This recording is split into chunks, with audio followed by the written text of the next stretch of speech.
Hi, today I'm with Devashish Bharuka, Harvard University alum. He finished his Masters in Law from University of Harvard about 17 years back. He's the former president of the Harvard Club of India. He is he's currently an advocate on record in Supreme Court of India.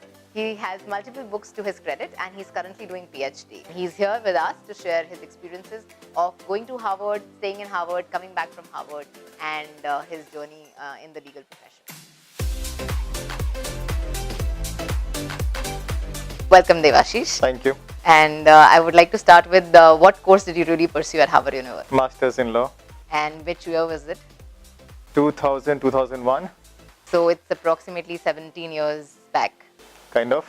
All right. So how was the admission process at that time? Like today, people are really scared of applying to Harvard. More than application, I would like to share how it actually started. Yeah. So internet was just entering the market. I was in Bangalore in the final year. So a couple of us, we just got together. We thought that maybe we should apply to these universities. All right. We went to a cyber cafe. There was no net at home. Wow. And we went to all the universities we could think of. There was no Google. I don't remember which search engine we were using. So as and when the applications would come by, the university details would come by.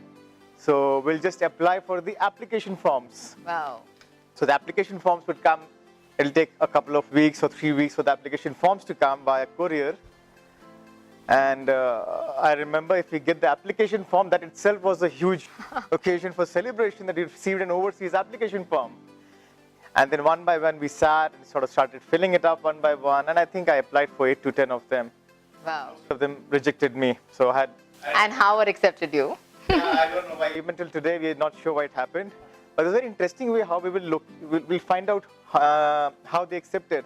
If it's a thin envelope, we know that there's a rejection letter.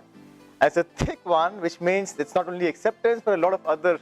Right, the orientation festival package and other things comes in. Itself. So I remember my father was sitting in the office doing some work, and I was just roaming around doing something, and suddenly the courier guy comes. I saw this Harvard envelope. I saw this thick one without opening. I just went to my father, and there was actually a huge celebration. Great. Yeah, so coming to your father, I think your father has also been in the legal profession, right? So if you would want to highlight like how your father inspired you to do masters. Of course, it was his inspiration that I started law for beginnings. I remember in class 11th when I came back, I was in India School Gwalior, and then 11th I came back. And right from 11th, I was into law books, working with him on a different projects. In fact, by the end of class 11th, I already had a law book in my name. And then I started law. So I think he had always wanted me to go on for higher education, and somewhere which he never really disclosed, but I think somewhere he had this idea that I should go to Harvard. It was a matter of chance. I started applying, and once I got through, he was, of course, one of the most thrilled person that I was able to get through with that university and to be able to do master's education over there. So yeah, of course, his inspiration has always been there. Wow. Be it in terms of starting the law, or in terms of taking things forward, or in terms of going for higher education. His inspiration, blessings have always been around.